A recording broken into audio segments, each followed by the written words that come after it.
Bonjour à tous et bienvenue dans Territoire d'Info, une émission de Public Sénat et de TV5 Monde avec les meilleurs moments des interviews politiques de la semaine.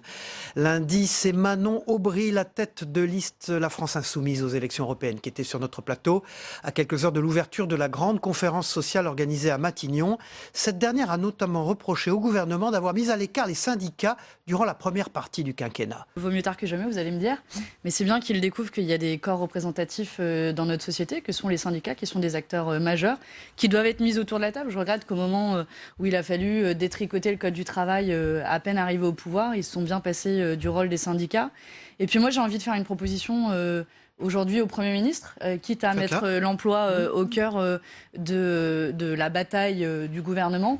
Il y a une manière de créer beaucoup d'emplois, c'est de faire de la transition écologique. Ça crée 900 000 emplois si on fait 100% d'énergie renouvelable. Alors ça nécessite d'investir, c'est un vrai choix politique. C'est manifestement pas le choix du gouvernement à l'heure actuelle. Mais j'ai envie de dire chiche.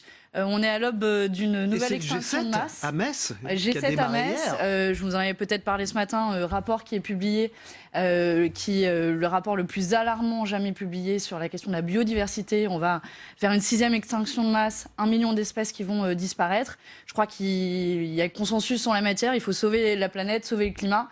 Et le message du rapport est très clair. Il faut changer radicalement de système économique. Et pour changer radicalement de système économique, eh bien, il faut investir massivement dans la transition écologique. Et ça tombe bien, ça crée beaucoup d'emplois. Vous êtes crédité autour de 8% dans les derniers sondages. Participation faible, entre 38 et 42%. Et puis également un électorat assez volatile. C'est ce qui ressort de ces sondages. Pourquoi, Manon Aubry, les européennes, ces élections n'impriment-elles pas ? Parce qu'on fait en sorte qu'elles n'impriment pas, parce qu'on passe plus de temps sur les plateaux télé à commenter les sondages plutôt qu'à faire des propositions de fond. Donc moi, je vais vous répondre et je vais essayer, avec le peu de temps que j'ai, de donner aux gens envie d'aller voter. Je crois que la première raison d'aller voter, c'est de ne pas laisser Emmanuel Macron remporter la partie et au soir du 26 mai se dire chouette, ma politique antisociale en faveur des plus riches. C'est ce qu'a dit Jordan Bardella également, hein. Et très bien, mais Jordan Bardella, quelle est l'alternative du Rassemblement national, pardon. Quelle est l'alternative qu'il propose ? Jordan Bardella, en fait, a énormément de convergence avec le Rassemblement national. Il s'installe dans une forme de duo entre eux. Et en réalité, le Rassemblement national est, tout comme La République En Marche, contre l'augmentation du SMIC pour les institutions actuelles en France.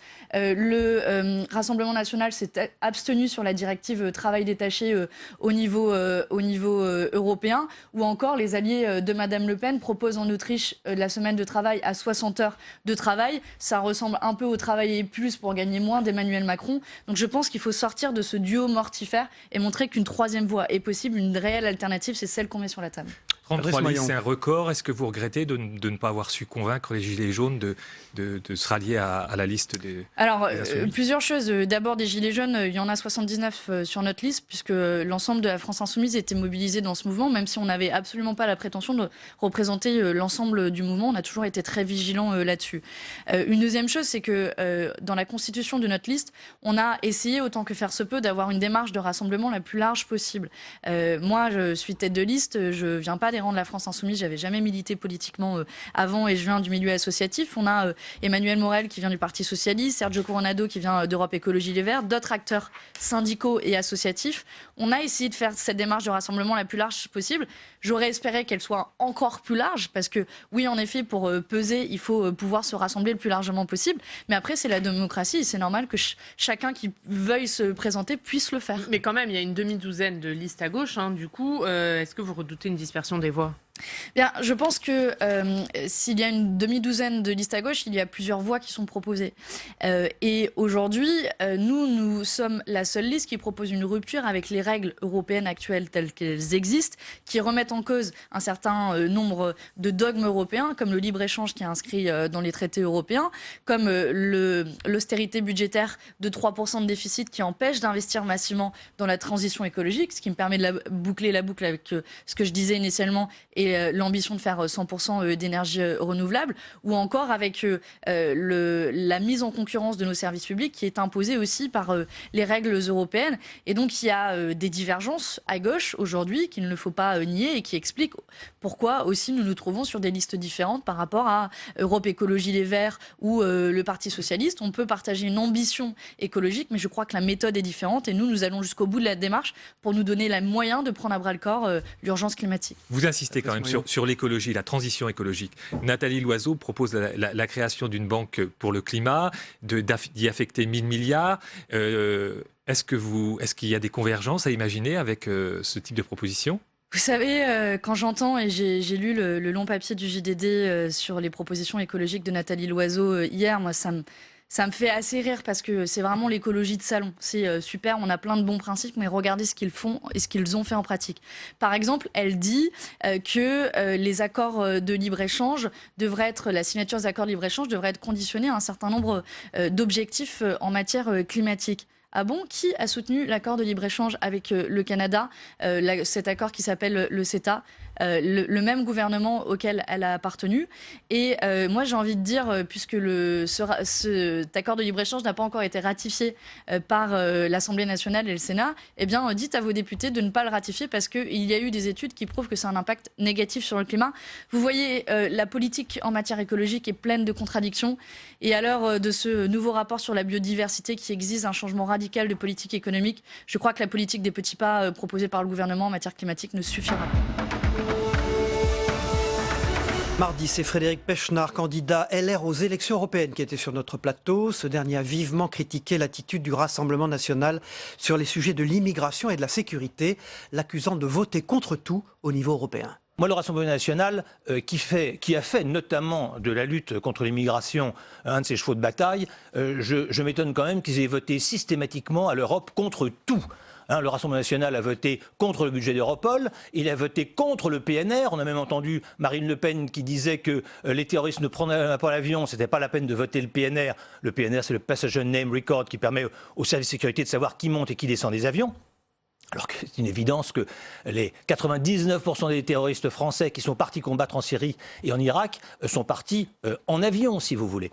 Ils ont voté également contre la création d'un corps de garde-frontières, contre l'augmentation du budget de Frontex. Comment voulez-vous protéger les frontières de l'Europe et de la France, ce qui est d'ailleurs un de nos chevaux de bataille, c'est incontestable, si vous n'avez pas des gens pour garder ces frontières. Donc on voit bien que le Rassemblement national, sur les sujets de sécurité, est passé complètement à côté. Et complètement à côté, pourquoi ? Parce qu'il vote systématiquement contre l'Europe. Dans les sondages, il est entre 14 et 15,5% des voix. François-Xavier Bellamy est votre liste. Non, je pense que François-Xavier tire finalement sa légitimité du fait qu'il parle à l'intelligence des gens. Moi, j'ai été frappé, quelqu'un que je ne connaissais pas avant les européennes, j'ai été frappé quand j'ai rencontré pour la première fois par la façon dont il s'exprimait. Le fond, bien sûr, mais également la forme. C'est quelqu'un qui est, et c'est pas si fréquent que ça dans les mœurs politiques, qui est courtois, qui écoute, qui s'exprime. Et franchement, quand on l'écoute, eh bien, c'est agréable, c'est intéressant et on se sent plus intelligent. Voilà, donc au lieu de parler au mauvais côté des gens, d'agiter leur peur, eh bien, il essaye d'avoir un discours à la fois construit, intelligent et positif. François-Xavier Bellamy, à votre avis, qu'est-ce qui lui manque pour décoller dans les sondages ? Il fait 14-15, mais est-ce que les Républicains peuvent se contenter de faire 14-15% aux prochaines européennes ? Et sinon, qu'est-ce qui lui manque pour faire partir la campagne ? Je pense que c'est une prise de conscience des gens. Finalement, il s'agit bien d'élections européennes. Et on voit bien que le président Macron, il en fait un référendum pour lui ou contre lui. Bon, s'il veut faire un référendum, qu'il le fasse. Mais là, ce n'est pas le sujet. Le sujet, c'est l'Europe. Le sujet, c'est qui on va envoyer comme député au Parlement européen pour défendre les intérêts de la France et pour faire quoi ? C'est ça qui est important. Voilà. Alors, on voit bien que la stratégie du gouvernement, la stratégie de Mme Loiseau, c'est moi ou le chaos. C'est une stratégie qui est finalement assez anxiogène. C'est-à-dire que si vous ne votez pas pour moi, Mme Loiseau et sa liste relativement d'ailleurs disparate, eh bien vous aurez le populisme. Et nous souhaitons imposer dans le paysage autre chose. C'est-à-dire que dans une démocratie, il doit y avoir plusieurs offres. Moi, je ne dis pas aux gens qui votent Rassemblement national ou qui votent La République en marche, vous avez tort. Je dis juste que nous offrons une autre voie. De la même façon, et j'ai déjà dit, de la même façon, moi je me désespère de voir le Parti socialiste aussi bas. Je veux dire qu'il faut qu'on ait... Vous voulez sauver le soldat Parti socialiste. Mais c'est pas que je veux sauver le Parti socialiste, je veux sauver la démocratie. Il n'est pas du tout souhaitable que dans un pays comme la France, nous ayons le choix entre M. Macron et l'extrême droite. Voilà. C'est ça qui est inquiétant. Avec 33 listes, les Français vont avoir le choix. Bien sûr. C'est pas un peu trop, 33 listes ? Ça, on n'y peut rien. C'est la démocratie. Tous les gens qui ont réussi à poser une liste, ils feront 1%, 2%. Il y a une correction quand même importante, c'est que tous ceux qui feront moins de 5% n'auront pas de députés. Voilà. Donc à l'arrivée, qu'il y ait 33 listes ou 20 listes, ça reviendra à peu près au même. Voilà. Mais ce que je veux dire, c'est qu'il est très important dans une démocratie qu'on puisse avoir une droite républicaine, que l'alternative au président Macron, ça ne soit pas exclusivement Marine Le Pen. C'est pour ça que nous avons une voix. Cette voix, elle n'est pas facile. Nous étions crédités de 8% des voix en décembre. Nous sommes maintenant plutôt à 14-15. Je ne vous cache pas que ce qu'on espère, c'est continuer à progresser parce que nous devons peser dans le débat démocratique français. Frédéric Pechnard, comment vous réagissez quand vous voyez hier quasiment tout le gouvernement battre les estrades ou en tout cas assister à des meetings, que ce soit à Caen autour de Nathalie Loiseau, que ce soit à Paris au Théâtre Bobino, que ce soit à Orléans, tous sur le pont? Est-ce que c'est le rôle du gouvernement? Alors je ne crois pas. Je pense que c'est ce que je vous disais tout à l'heure. On est en train de faire de cette élection un référendum pour ou anti-Macron. Et l'idée, on voit bien, c'est qu'il faut sauver le soldat Loiseau, qui n'a pas fait un début de campagne bien extraordinaire. Et donc, on met vraiment toute la machinerie gouvernementale. On a sommé le Premier ministre de faire 2 meetings par semaine. Bon, c'est pas du tout le sujet. Faut que les Français comprennent que si M. Macron est en 2e position, voire en 3e position, ça ne changera rien à ce qu'il peut faire ou ne pas faire en France. Là, on a un choix européen. On a un choix d'une Europe. Est-ce qu'on veut d'abord être dans l'Europe ou pas? Est-ce que vous êtes contre l'Europe ou pour l'Europe? Nous sommes résolument pour l'Europe.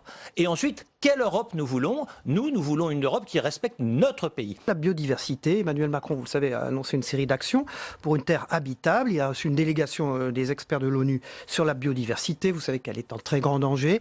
Est-ce qu'il faut changer nos modèles de production? Et est-ce que LR, le parti auquel vous appartenez, sur ces questions-là, a des idées nouvelles? Alors, oui, nous avons des idées et j'ai envie de vous dire, c'est une évidence. Pour moi, l'écologie, très honnêtement, c'est un peu comme la sécurité, ce sont des valeurs en soi. Alors l'écologie a été un peu confisquée par la gauche, une écologie punitive, mais moi c'est pas du tout comme ça que je le ressens. La principale chose qui est importante, c'est ce que on a 5 propositions que vous pouvez lire dans notre programme. La première, c'est la barrière écologique. Concrètement, je vous donne un exemple très simple. Aujourd'hui, on achète du parquet de chêne aux Chinois. Les Français achètent des parquets de chêne aux Chinois. Ce parquet de chêne, il vient des chênes de nos forêts. C'est-à-dire que les Chinois achètent nos chênes, ils traversent la moitié de la planète. Bienvenue la signature carbone. Ils sont transformés en Chine et ils reviennent en retraversant la moitié de la planète. On est chez les fous. Donc là, on voit bien qu'il faut faire une barrière douanière pour rendre plus compétitifs nos propres entreprises. Jeudi, Jérémy Deserle, l'ancien président des Jeunes Agriculteurs et membre de la liste Renaissance aux élections européennes, est revenu sur l'épineuse question de la sortie du glyphosate. Il a notamment réaffirmé qu'il n'y aurait pas d'interdiction sans solution et indiqué qu'un accompagnement des agriculteurs serait tout à fait nécessaire. Je ne suis pas pro-glyphosate. Ça veut dire quoi, pro-glyphosate et anti-glyphosate? Avec le glyphosate, qu'est-ce qui se passe? Aujourd'hui, voilà, c'est une molécule qui est annoncée ou en tout cas considérée comme dangereuse. Donc il faut s'en préoccuper. Ce que nous voulons faire avec Pascal Canfin, c'est s'en préoccuper pragmatiquement. On ne veut pas dire demain on interdit le glyphosate et on met dans une impasse les agriculteurs et les consommateurs qui ne trouveront plus de produits français si nous n'arrivons plus à produire dans de bonnes conditions. Et donc du coup, ce qu'on dit, c'est qu'il faut un accompagnement des agriculteurs. Nous disons, ce qui agace nos opposants, c'est que nous nous entendions avec Pascal Canfin. Vous parlez de ces sujets à nouveau beaucoup? Bah oui, on a encore échangé ce matin là-dessus pour dire que... Qu'est-ce que vous avez dit alors? Parce que Emmanuel Macron veut sortir du glyphosate en 3 ans. L'Union européenne, a voté 5 ans. Qu'est-ce que vous, au Parlement européen, vous allez défendre? Est-ce que vous allez pousser pour accélérer la sortie du glyphosate? Qu'est-ce que Emmanuel Macron a dit? On se donne 3 ans pour sortir. Il n'y aura pas d'interdiction sans solution. On ne laissera aucun agriculteur dans une impasse. Donc ça veut dire quoi? Qu'on accompagne tout le monde, qu'on met de l'argent sur la recherche. La question, c'est plus de savoir si on sort ou si on ne sort pas. On a décidé de sortir, mais de sortir proprement, sans mentir aux consommateurs et en étant garant d'accompagner correctement les agriculteurs. Votre programme que vous avez publié hier, on a envie de vous dire enfin, pourquoi avoir tant tardé à le publier, ce programme? Il n'y avait pas lieu de s'alarmer non plus. Nous nous sommes aussi donné le temps d'échanger sur nos propositions avec les gens que nous avons rencontrés pendant la campagne. Nous avons déjà depuis quelques semaines maintenant entamer un tour de France des électeurs, et donc nous avons pu aussi alimenter notre programme et peut-être du coup modifier, apporter des compléments, étoffer grâce à nos réunions diverses et variées dans le territoire. Donc du coup ça nous a permis aussi d'alimenter correctement notre programme et de répondre encore un peu plus aux attentes sociétales. Est-ce que vous croyez qu'en faisant entre guillemets, du catégoriel, on arrive à mobiliser des électeurs sur la question européenne, sur l'Europe. Ça ne fait pas rêver de parler du glyphosate, même si c'est une question de fond. Comment vous pouvez mobiliser des électeurs sur ce programme qui accumule comme ça des propositions, mais qui ne donne pas une vision d'ensemble de l'Europe? Même le chef de l'État, qui s'est beaucoup démené depuis 2 ans maintenant, a fait plusieurs discours, et il n'arrive même pas à mobiliser les Européens autour de lui. Votre question me fait plaisir, parce que vous me demandez pourquoi, comment on va réussir à mobiliser les électeurs avec, par exemple, la question du glyphosate. Sauf que c'est pas moi qui la pose, cette question-là. Moi, je demande à personne qu'on me parle du glyphosate à chaque émission. Justement, moi, ce que j'ai envie de dire autour de la politique agricole commune, c'est que ça devienne quelque chose d'un peu plus global, d'un peu plus général, où on se repose les vraies questions et on se dit, est-ce qu'on essaye d'aider demain vraiment les agriculteurs professionnels? Est-ce qu'on se dit, on arrête de donner des aides publiques, par exemple, au prince de Monaco et à la reine d'Angleterre? Ça, c'est des questions de fond. Et est-ce qu'on aide véritablement à la fois les agriculteurs parce et que un les changement... propriétaires terriennes, c'est pour ça. Oui, justement. Est-ce qu'on axe les aides agricoles... Voilà, sur l'avenir de son petit-fils, son arrière. Voilà. Est-ce qu'on axe les aides agricoles plutôt sur les hommes et les femmes ou sur les hectares? Ça, c'est des questions de fond qui pourraient intéresser les Français, sur lesquelles, en tout cas, quand on est sur le terrain, ça répond. Et ça intéresse. Est-ce qu'il doit s'engager clairement dans cette campagne, Emmanuel Macron? Est-ce qu'il doit faire un meeting à vos côtés? À vos côtés. Un meeting à nos côtés ou pas, on choisira la meilleure formule. Bien sûr qu'il doit... Vous participer à un de vos meetings de campagne? Mais ce serait sans doute bien, on verra. On verra ce qui est le plus probant. Pour l'instant, il n'y a rien de déterminé et de défini. On va aussi être... les autres ne manquent pas de stratégie. Je veux dire, nous, il faut qu'on ait aussi une méthode, une stratégie pour y arriver. Donc, on verra. Mais Emmanuel Macron doit bien sûr s'inscrire dans cette campagne et être à nos côtés. Les agriculteurs français, historiquement, ils sont plutôt pro-européens. Là, on les sent inquiets, on les sent douter, notamment à cause de la réforme de la PAC. Vous qui les connaissez bien, ces agriculteurs, qu'est-ce qui, dans votre programme, peut les rassurer? Les agriculteurs vont pas mieux cette année que l'année dernière. Donc l'Europe et la politique agricole commune, en priorité, doivent leur redonner du revenu. Ensuite, mieux les protéger, à la fois face aux différents aléas climatiques, économiques et puis sanitaires, et puis aussi face aux produits alimentaires qui viennent d'autres pays et qui viennent finalement sur le territoire français et qui ne respectent pas les mêmes règles de production, les mêmes standards de production que nous. Et puis la troisième partie pour les agriculteurs, c'est aussi les accompagner dans la transition écologique, dans la transition agricole. Justement, dans votre programme, vous prenez une PAC plus verte, entre guillemets. Est-ce que les agriculteurs bio doivent être plus favorisés que les autres sur les aides de la PAC?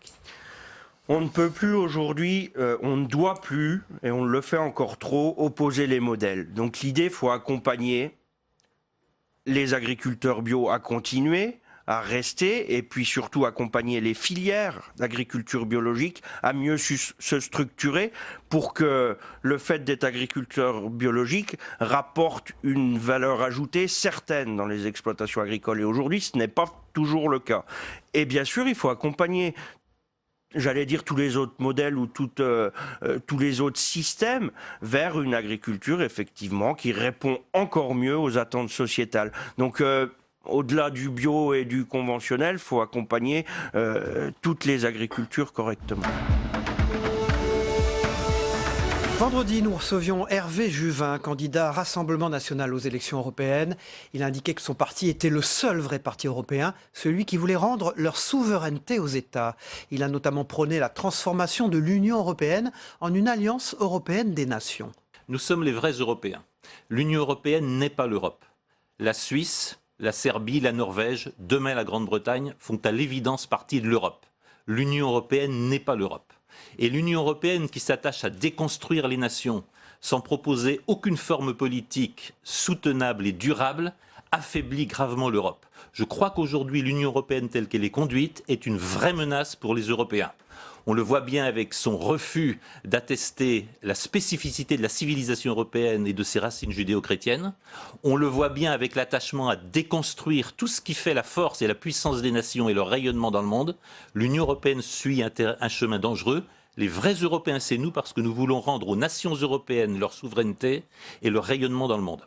Mais alors, il faut sortir de l'Europe, là, la logique, Non. la cohérence. Certainement pas, je crois, dorénavant, et c'est l'élément important de ces élections du 26 mai, à un seul tour, je le rappelle, c'est que nous allons pouvoir commencer à faire évoluer l'Europe de l'intérieur. L'Union européenne va changer parce qu'une forte minorité de partis nationaux et populaires va être représentée au Parlement européen, parce que des commissaires européens vont être nommés par des dirigeants populaires et nationaux. On va commencer à faire changer l'Union de l'intérieur. Et vous savez que nous proposons de transformer l'Union européenne en une alliance européenne des nations. Stéphane Vernet. Alors, est-ce que vous pourriez préciser une alliance européenne des nations, justement, à qui vous feriez-vous alliance au futur Parlement si vous êtes élu? Vous savez que la composition des groupes au Parlement européen dépend de tractations complexes. Vous avez naturellement suivi les opérations de Viktor Orban, mais très probablement, et je crois que ce sera l'objet d'un rassemblement européen important la semaine prochaine à Milan, très probablement est-ce que les partis nationaux, démocratiques et populaires vont travailler à constituer une grande alliance. Ils sont tous démocratiques, les partis avec lesquels vous travaillez à constituer une grande alliance? Nous allons parler de la démocratie, si vous le voulez bien. Nos démocraties sous l'égide de l'Union européenne font l'objet d'un coup d'État du droit. Dorénavant, des experts, des juristes et des magistrats estiment pouvoir bloquer la décision populaire, c'est-à-dire estiment pouvoir priver les peuples de décider de leurs lois sur leur territoire et de choisir leur destin. C'est le coup d'État du Conseil constitutionnel en France, c'est le coup d'État de la Cour européenne de justice. Ça n'est pas tolérable. Il faut rendre la liberté au peuple de définir leurs frontières et de choisir leur destin. Hervé Juvin, sur le fond, qu'est-ce que vous avez en commun avec certains de ces partis nationalistes? Par exemple, sur les travailleurs détachés, sur l'alliance avec les Russes, vous avez des tas de divergences de fond, par exemple avec les Hongrois, avec les Polonais. C'est le propre de tous les partis nationaux, c'est d'être enraciné, c'est d'être lié à une histoire longue, c'est d'être lié à des identités, et naturellement que l'expérience historique de la Pologne ou de la Hongrie avec la Russie n'est pas celle que peuvent avoir des Français, des Espagnols ou des Italiens. Mais aujourd'hui, le fait important, c'est que, et ce qui réunit tous ces partis nationaux, c'est l'agression que l'Union européenne réalise contre les nations. Est-ce que vous pourriez nous préciser la position du Rassemblement national par rapport à l'euro aujourd'hui? Alors je vous préciserai d'abord ma position. Le Rassemblement national a constaté que le Frexit ou la sortie de l'euro n'était plus à l'ordre du jour, qu'elle poserait de graves problèmes, notamment aux Français les plus démunis, et que par ailleurs, on allait probablement pouvoir changer l'Union européenne de l'intérieur. Ma position personnelle dépend beaucoup d'un aspect géopolitique. Si les nations européennes, si l'Europe veut compter dans un monde qui est de plus en plus en train de se séparer entre la Chine et les États-Unis, on nous a vendu un monde multipolaire, il est en train de devenir bipolaire, nous devons disposer en Europe d'une monnaie internationalement reconnue, présente dans les réserves de toutes les banques centrales, avec laquelle nous puissions commercer notamment sur l'énergie, sur les matières premières, et qui, chose plus importante encore, fasse l'objet d'un système de règlements internationaux imperméable au dollar et imperméable aux grandes oreilles de nos amis américains. C'est votre position personnelle, vous l'avez bien précisé, preuve que ce n'est pas la position très claire du Rassemblement national sur cette question clé. Alors j'ai lu le manifeste publié par le Rassemblement national et présenté à Strasbourg voici 3 semaines. Vous aurez noté comme moi que le Rassemblement national dit que l'euro est notre monnaie, que l'euro dans sa forme actuelle n'est peut-être pas soutenable à cause de l'écart entre les excédents commerciaux majeurs de l'Allemagne et les déficits commerciaux insupportables de l'Italie, de l'Espagne et de la France, ça veut dire qu'il faut faire évoluer la gouvernance de l'euro. Il a été beaucoup question justement de biodiversité cette semaine, 1 million d'espèces menacées, c'est ce que disent les experts de l'ONU. Mais on a du mal à identifier ce qui serait votre proposition, la proposition du Rassemblement national sur ce sujet de la sauvegarde des espèces animales. Il n'y a pas d'écologie durable sans défense des frontières. Si la totalité de l'humanité devait se concentrer dans les zones tempérées où les écosystèmes sont favorables, riches, bienveillants et produisent en abondance, ces écosystèmes seraient détruits. Il n'y a pas d'écosystèmes qui vivent de manière durable sans séparation d'avec le milieu extérieur. En société politique, ça s'appelle les frontières. La deuxième chose, c'est évidemment la transmission. Maintenir un écosystème, pour nous, ça fait partie de la transmission familiale. Ceux qui sont les vrais écologistes sont attachés à transmettre à leurs enfants et aux enfants de leurs enfants ce qu'ils ont eux-mêmes reçu, beau, riche, vivant, divers, de leurs parents et de leurs grands-parents. Il y a une dimension de transmission familiale et identitaire très forte dans l'écologie. Et puis le troisième point, c'est le lien avec la nature. Quand je lis les déclarations de M. Emmanuel Macron, quand je lis sa lettre aux Européens, ça a à peu près la chaleur et la sensualité d'un tableur Excel. On sent bien que pour Emmanuel Macron, tout ce qui s'appelle la vie, tout ce qui s'appelle le spectacle de la nature, tout ce qui s'appelle les bonheurs gratuits donnés par le spectacle de la nature, tout ça ne compte pas. Ça doit se résumer à des chiffres, à des équations et à des algorithmes. Voilà, fin de Territoire d'Info, une émission de Public Sénat et de TV5 Monde, avec les meilleurs moments des interviews politiques de la semaine passée. On se retrouve la semaine prochaine. Au revoir à tous.